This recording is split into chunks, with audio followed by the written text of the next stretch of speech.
Hello, friends. Today we'll learn about Newton's third law of motion. Isaac Newton gave his third law of motion in the 17th century, which came out as one of the most influential laws in the world. Newton's third law of motion states that for every action there's an equal and opposite reaction. আজকে আমরা যে বিষয়টি নিয়ে কথা বলবো সেটি হচ্ছে নিউটনের গতির তৃতীয় সূত্র। তো নিউটনের গতির তৃতীয় সূত্রটি কি আসলে সেটি আগে আমরা একটু জেনে নেই। এখানে শুরুতে বলা হয়েছে কি প্রত্যেক ক্রিয়ায় একটি সমান ও বিপরীত প্রতিক্রিয়া রয়েছে। অর্থাৎ হচ্ছে আমরা যে বল দিয়ে কোনো বস্তুকে হচ্ছে বস্তুর উপরে ক্রিয়া করব, ঠিক বিপরীত পরিমাণ একই পরিমাণ বল দিয়ে সেটা কি বিপরীত দিকে আবার কাজ করবে। তো এখানে দেখো আমরা যদি একটা চিত্র, এখানে প্রথম যে চিত্রটি দেওয়া আছে এখানে একটু বোঝার চেষ্টা করি। দেখো এখানে প্রথমে যে একটি ছোট একটি বস্তু আছে, এই বস্তুটি কি করতেছে, এই বড় বস্তুটার উপরে একটা ক্রিয়া করতেছে। তো এই ক্রিয়ার যে তীর চিহ্নটা আছে সেটা দেখো সেম কালারের এখানে, তার মানে এই বলটি হচ্ছে ক্রিয়াশীল বল। আবার এরপরে দেখো এই যে বড় যে গোলকটি আছে, এই গোলকটি সেম একই পরিমাণ হচ্ছে বল কোন দিকে দিচ্ছে, এই ছোট বস্তুটার দিকে দিচ্ছে। এই বলটাকে আমরা বলছি প্রতিক্রিয়া বল। অর্থাৎ হচ্ছে ক্রিয়াশীল বল ইকুয়ালস টু কি আমরা বলতে পারি প্রতিক্রিয়াশীল বল। আবার আমরা যদি আরেকটা এখানে একটা দেখি যে হাঁটার সময় আমরা প্রায় এই জিনিসটা হয়তো লক্ষ্য করে থাকি যে হাঁটার সময় আমরা হচ্ছে পায়ের যে আঙ্গুলের অগ্রভাগ থাকে, এই অগ্রভাগ দিয়ে আমরা কি করি পিছনের দিকে হচ্ছে ধাক্কা দেই বা বল প্রয়োগ করি। ঠিক তখনই আমরা হচ্ছে সামনের দিকে এগিয়ে যাই। যদি এটা না জেনে থাকো তাহলে তোমরা নিজেরা হচ্ছে বাসায় একবার হচ্ছে প্র্যাকটিক্যালি করে দেখতে পারো যে কিভাবে হচ্ছে হাঁটার সময় আমরা পা দিয়ে হচ্ছে পিছনের দিকে প্রেসার দিই, সেই প্রেসারটা একই পরিমাণে প্রেসার আবার কি করে সামনের দিকে চলে যায়। অর্থাৎ হচ্ছে আমরা যখন পা দিয়ে এইখানে দেখো চিত্রে দেখো পা দিয়ে যখন হচ্ছে আমরা মাটিতে পিছনের দিকে এইভাবে বল প্রয়োগ করি, ঠিক একই পরিমাণ বল কি করতেছে আমাদেরকে সামনের দিকে এগিয়ে নিয়ে যাচ্ছে। এই কারণেই হচ্ছে আমরা কি সামনের দিকে এগিয়ে যাই। তোমরা আরো একটা জিনিস হয়তোবা লক্ষ্য করছো যে যখন দৌড়বিদরা বা আমরা যখন কোনো দৌড় প্রতিযোগিতায় অংশগ্রহণ করি তখন আমরা কি করি একটু হেলে থাকি, হেলে দেন হচ্ছে পিছনের দিকে মাটির পিছনের দিকে হচ্ছে আমরা একটা ধাক্কা দিয়ে সামনের দিকে এগিয়ে যাই। অর্থাৎ আমরা যদি এখানে আরো একটা চিত্র আছে দেখো, এটা যদি একটু বোঝার চেষ্টা করি। দেখো একজন বালক কি করতেছে, একটা টেবিলকে হচ্ছে ধাক্কা দিচ্ছে।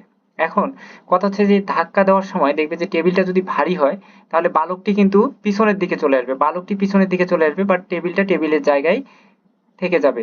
যদি এখন তোমাদেরকে আমি বলি যে তোমরা একটা ওয়ালকে হচ্ছে ধাক্কা দাও, তো ওয়ালকে ধাক্কা দিলে কি হবে, ওয়াল কি সামনের দিকে যাবে? যাবে না, বাট তুমি নিজেই হচ্ছে পিছনের দিকে যাবে। এটা কেন?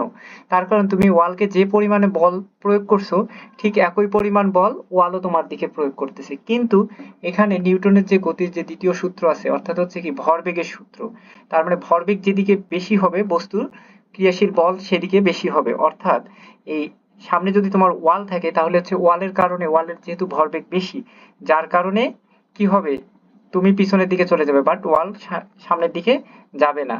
এটা ছিল হচ্ছে নিউটনের গতির তৃতীয় সূত্র। এরপরে আমরা এছাড়াও আরো প্র্যাকটিক্যালি আমরা হচ্ছে নিউটনের গতির তৃতীয় সূত্র ইউজ করে থাকি। তোমরা মোটামুটি সবাই জানো যে সাইকেল চালানোর সময় আমরা যখন পেডেল যখন ঘুরাই তখন কি হয়, আমরা বিপরীত দিকে হচ্ছে পেডেলটাকে হচ্ছে চাপ দেই। ঠিক তখনই কিন্তু সাইকেলটা কি হয় সামনের দিকে এগিয়ে যায়। তোমরা নিজেরা হচ্ছে একটু দেখবা যে যখন সাইকেল চালাও তখন দেখে নিবা যে আসলে কিভাবে হচ্ছে সাইকেলটা সামনের দিকে যায়। তোমরা দেখবা যে পেডেলটা যখন ঘোরাও তখন হচ্ছে কি বিপরীত দিকে ঘোরাও, বাট সাইকেলটা কি হয় সামনের দিকে চলে যায়। এরপরে তোমরা আরো দেখবে যে পাখি যখন আকাশে উড়ে, দেখছো যে পাখি যখন আকাশে ওড়ে তখন হচ্ছে পাখি ডানা মেলে কোন দিকে, বিপরীত দিকে। আর ঠিক পাখি তখন কি হয় সামনের দিকে এগিয়ে চলে। এছাড়াও আরো অনেক অনেক অনেক এক্সাম্পল আছে নিউটনের গতির তৃতীয় সূত্রের। তো আমরা এখন তোমাদেরকে হচ্ছে কিছু অ্যানিমেটেড ভিডিওর মাধ্যমে হচ্ছে নিউটনের গতির তৃতীয় সূত্রটি বোঝানোর চেষ্টা করব। আশা করি তোমরা হচ্ছে ভিডিওটা দেখে উপকৃত হবে। তো আজকে এই পর্যন্তই আমার বর্ণনা ছিল নিউটনের গতির তৃতীয় সূত্র সংক্রান্ত বিষয়ে। পরবর্তীতে তোমাদের যদি আরো কোনো কিছু জানার থাকে সেক্ষেত্রে তোমরা হচ্ছে কমেন্ট করতে পারো দেয়ার। তো ধন্যবাদ সবাইকে। See this cannonball? When it is fired through the air by explosion, the cannon is pushed backward. The force pushing the ball out is equal to the force pushing the cannon back, but the effect on the cannon is less visible because its mass is much larger.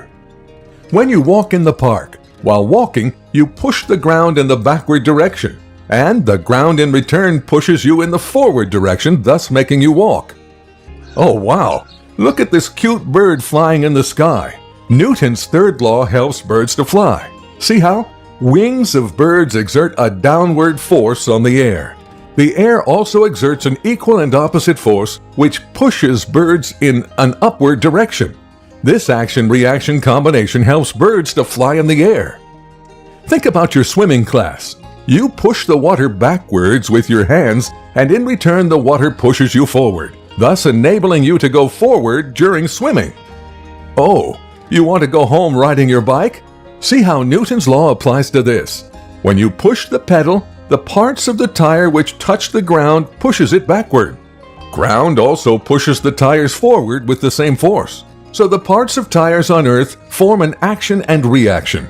So what happens to Earth when your tires are applying force to push it backwards? Nothing happens, since the Earth is very big as compared to your bike.